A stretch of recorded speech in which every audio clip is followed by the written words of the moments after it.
चॉकलेटचे आमिष दाखवून अल्पवयीन मुलीवर लैंगिक अत्याचार करणाऱ्या नराधमाला स्थानिक गुन्हे शाखा अकोलाकडून जेरबंद. Akola reporter Ganesh Wadekar, bureau chief, Chanakya news channel. फिर्यादी यांनी दिलेल्या तक्रारीनुसार आरोपीने अल्पवयीन मुलीला चॉकलेट देण्याचे आमिष दाखवून घरासमोरून सोबत नेले. त्यानंतर गावाबाहेरील निर्जन ठिकाणी नेऊन तिच्यावर लैंगिक अत्याचार केला आणि या प्रकरणी पीडिताच्या आईने दिलेल्या तक्रारीवरून माना पोलीस स्टेशन येथे गुन्हा नोंद करण्यात आलेला होता.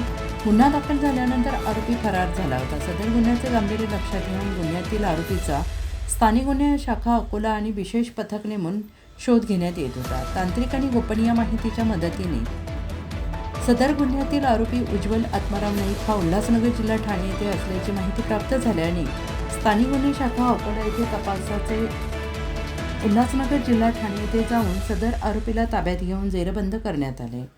पुढील तपास पोलीस स्टेशन माना जिल्हा अकोला येथे करत आहेत. सदरची कार्यवाही पोलीस अधीक्षक अर्चित चांडक, अप्पर पोलीस अधीक्षक वीर चंद्रकांत रेड्डी यांच्या मार्गदर्शनाखाली स्थानिक गुन्हे शाखा अकोलाचे प्रमुख नितीन लेवरकर, पोलीस उपनिरीक्षक विष्णू बोडके, पोलीस अंमलदार सुलतान पठाण आणि वसीमुद्दीन यांनी केली आहे.